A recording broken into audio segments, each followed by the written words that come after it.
Hello and welcome along to our football coverage here on CBS Sports HQ. The international break is upon us, which means a busy week awaits for Greg Berhalter and the US men's national team as they look ahead to their first 3 World Cup qualifiers. Alongside Ian Joy, Lucho Garcia and Jimmy Conrad, I'm Poppy Miller. It's great to have you with us. Coming up later on the show, US men's national team defender Walker Zimmerman will be joining us. But first, let's take a look at their World Cup qualifying schedule.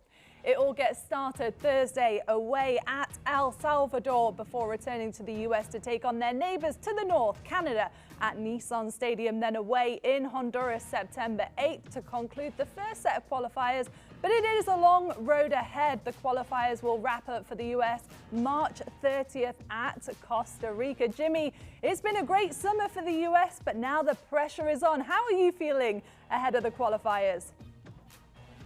I'm cautiously optimistic, Poppy, and it's great to see Lucho and Ian as well and everybody watching. This is very exciting, of course. We haven't played in a World Cup game in over 7 years. So I'm very antsy to get this process started. I'm excited to see how we come out against El Salvador to get this whole thing kicked off, and we got to get that first goal. I think we really have to set the tone there. If you give a team like El Salvador that first goal and give them a chance and give them that belief that they think they can do it, that could put us behind the 8 ball, as they say, and put us under a lot of pressure. But I really believe in this group. I think we have a really special group of players. I think we're deep in a lot of different positions, and I'm just excited, Poppy. I'm happy to be here, and I can't wait for us to be participating in the World Cup at the end of next year. Luis is always excited. He's even cut his holiday short to come back for this very big week. I mean, Lucho, this is a young team. We've seen a lot of roster changes throughout this last year for various different reasons. How are you expecting them to fare, though, in these first 3 matches? Yes, Bobby, I was looking forward to be back here on CBS and enjoy a little bit what it is, this World Cup qualification for all the nations that are involved, and looking forward to it. Yes, it's very interested to see how they're going to approach this competition, how they're going to approach the first game. It's very difficult when you don't have much experience on a competition like this, and you haven't been involved for your national team as many times. A lot of young players, but that I think that they are going to be in a good moment because they are surrounded by also experienced players who have been involved in World Cups before, and also because they are surrounded by players that have experience in top competition, in moments where you can struggle, when you face difficulties, where you think that maybe you're not going to go or overcome that kind of situation. And it's very important that those players that they have more experience help these young players, because I'm sure that with the talent that they got, the quality that they showed during the last 2 years, I think they got enough to go through to the knockout stages. So both cautiously optimistic, but Ian, you've made some bold predictions on this show, saying that you think they'll win every game of these first 3. What do you think now you've seen the roster and the selections that Greg has made? Poppy, would you have expected anything different from me other than making a bold statement about this quality roster that Greg Berhalter has put together? Have no fear going into this qualification stage. I think that's the words that needs to be shared by Greg Berhalter, because he recognises the experience, the inexperience, and even if you have tremendous amounts of experience, going into World Cup qualifying in CONCACAF is something completely unique and different. So there's not really much you can do to help the youngsters when they get thrown into the deep end, and all of a sudden the crowds are cheering, they're throwing things at you, you're getting thumped left and right.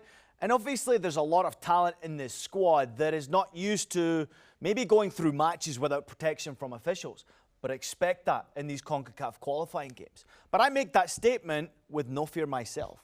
I think this roster right now has put me into a position where I feel confident enough to say that they have a chance to win every single game. Whether they do so or not is very much up to them. It's very much up to how they start in qualifying. Make sure you get off to a good early start.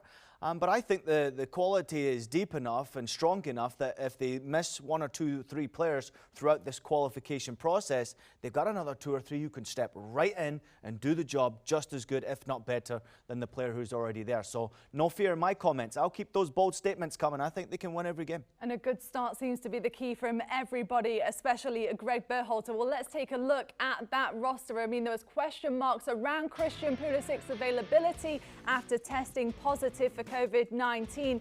Good news though, Lucho, he is in the squad with in Nashville. Yeah, exactly. Big news, because I think he's one of those key players, a player who you know that he's going to perform on the field, the quality, the talent that he's got, and also the experience of being in top league competition, in top European competition, and also because what it means for the young players that are going to be involved in the qualification. I think it's very important that these kind of players, they got the role to be and inspire young players, and also because that present, when he's on the field, the rest of the players know that when he's on the ball, anything can happen.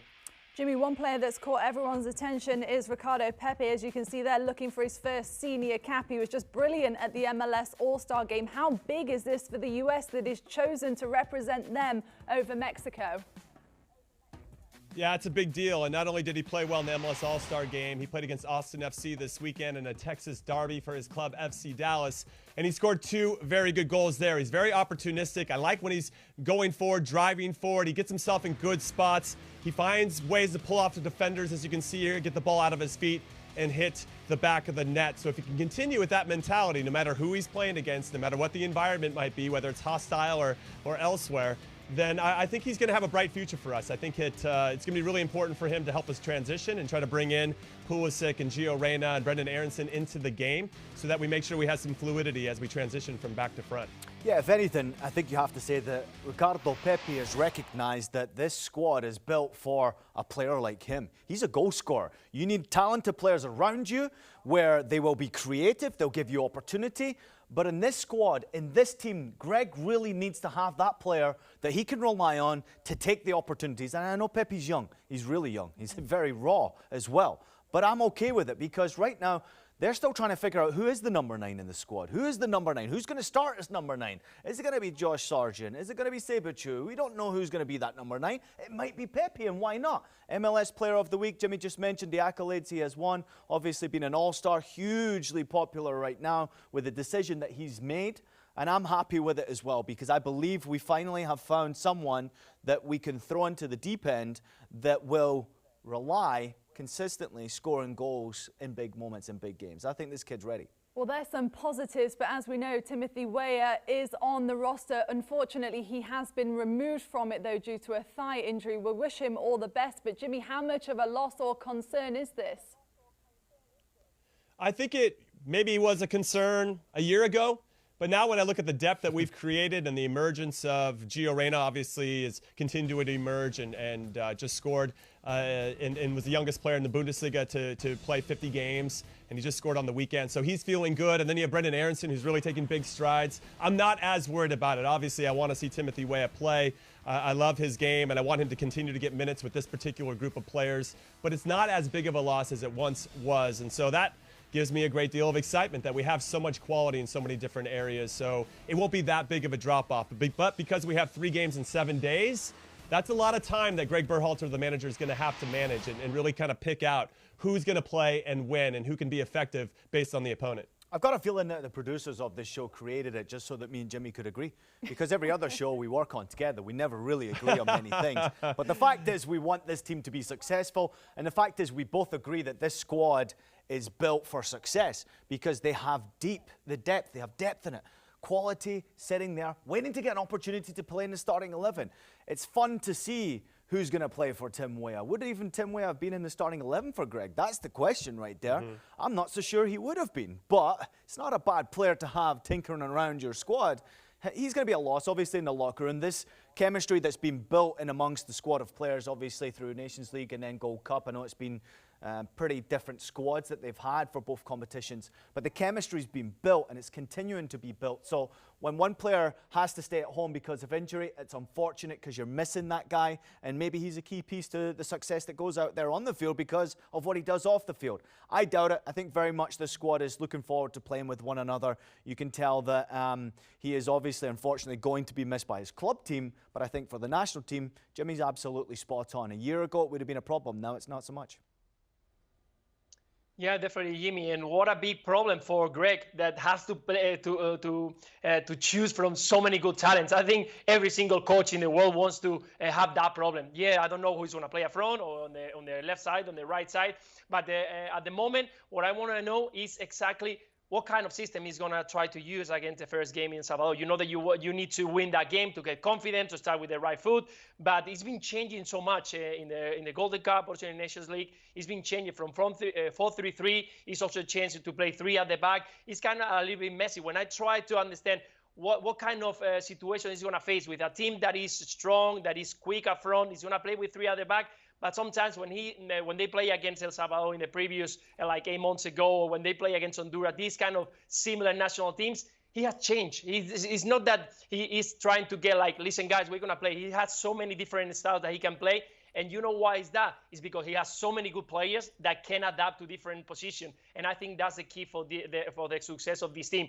Every single player can play in 2-3 different positions. That's something that is not very easy to find, and that's something that for Greg is going to be key if they want to continue going forward. Yeah, it's a very good question, Lucho. A lot of talent for Greg, but can he get the best out of them is the question. Well, for more on this US side, time now to welcome in soccer journalist John Paul Morosi. JP, it's a real pleasure to have you join us here on HQ. Let's talk big picture. What are your thoughts on these 3 group games, and what's the feeling around the new qualifying cycle that really presents a new chapter for this young US side?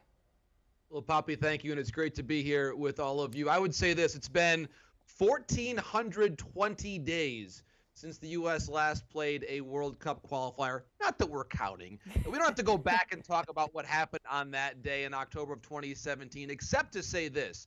The much more relevant history is the history of this past summer and the Nations League, winning a trophy in that competition against your arch rival in Mexico, and the goal scorers in that game, Gio Reyna, who is 18, Weston McKennie, who is 23, Christian Pulisic, who is 22. They came down from 2 deficits in that game. Think of the confidence that gives you. And Greg Berhalter spoke to this just a short time ago, the last several days, about having this team come together. And let's think about this for a moment.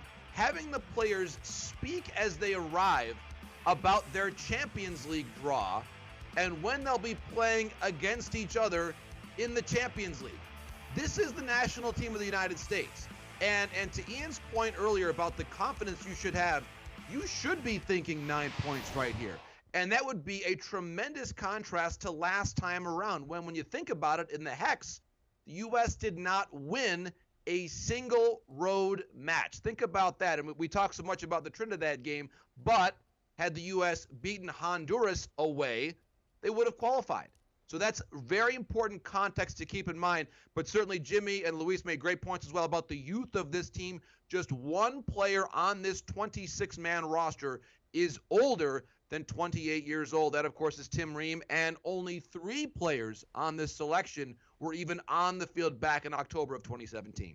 JP, it is so awesome to see you, as always. I miss you, I love you, but I gotta focus on Serie A and the Italian league that I know you watch religiously, and my man Weston McKennie. This weekend taken off at half-time, and not necessarily his best performance. So many rumours, JP, about where his future lies. Is it at Juve? Juve say, no, we're going to keep him. Now all of a sudden he's back out there and could potentially make a move. Will this affect his performance, do you believe?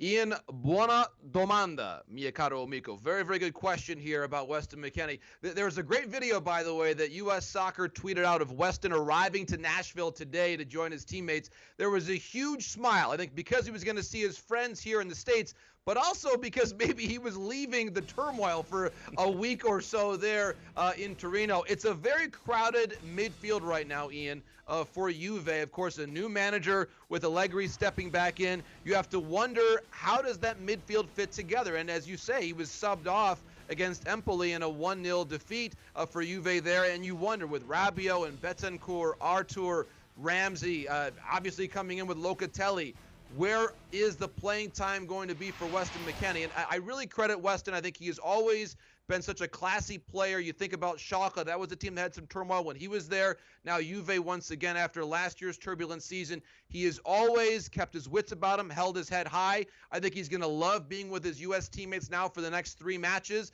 and then we shall see. I'll be following Fabrizio Romano's Twitter feed the next little bit to make sure I understand where Weston is going, because perhaps that could be some news here in the next 24 hours or so. Won't we all? Fabrizio has just been so good at keeping us up to date with what's happening in what's been an absolute crazy window. Well, let's talk about one of the new official additions, Ricardo Pepi, who we know committed to the US. This is a massive boost for them ahead of such a crucial time. What role are you expecting him to play in these 3 games?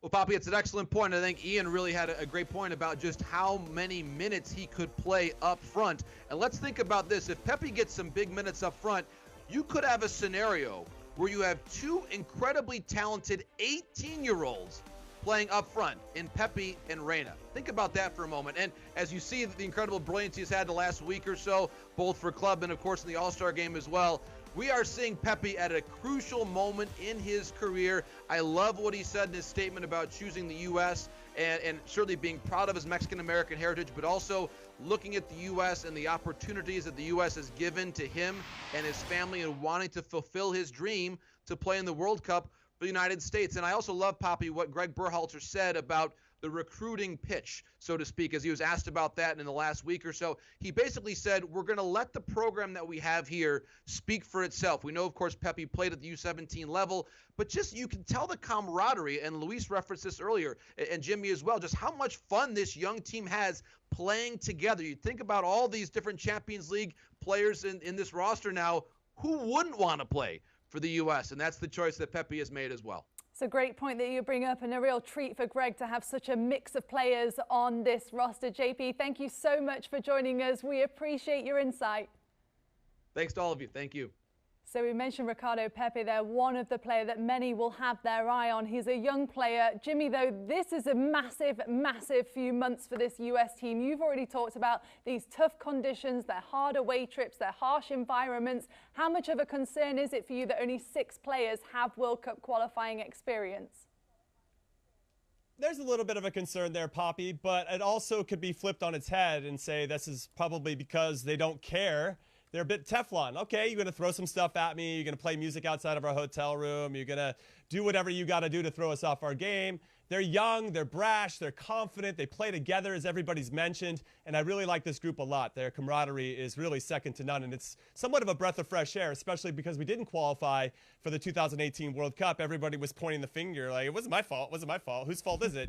And so it's really nice to see that this group, they have group messages, they're talking to each other all the time. One of my concerns, though, if I can bring this up, is about Christian Pulisic. He hasn't played for a while, and very similar to Weston McKennie, is he the right fit for his club team, Chelsea, moving forward? I think that's a big concern for all of us U.S. men's national team fans because we want him to get meaningful minutes. We want him to be a vital member of that Chelsea squad, but Tuchel doesn't seem to have that same type of belief.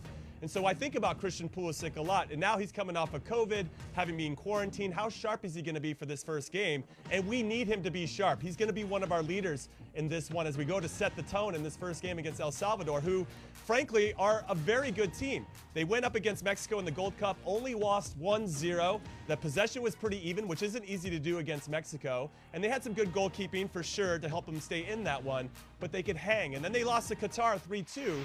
They scored 2 very good goals there. Now, yes, of course, they have some vulnerabilities, but then it's up to us to take advantage of those vulnerabilities, and that's going to be a challenge, obviously, as Greg tries to decide who he's going to start in this one and who he's trying to think about for Canada, and then a couple days later going back to Honduras and who's going to start in that one. There's a lot of difficult decisions here, and I'm excited to see how this team comes together, and then, of course, how Greg goes and pushes the right buttons. Yep, some difficult decisions and a very quick turnaround, which makes it all that more difficult as well. All right, stay with us. Coming up next, U.S. men's national team defender Walker Zimmerman will be joining us to look ahead to their upcoming qualifying matches. We'll be right back after this.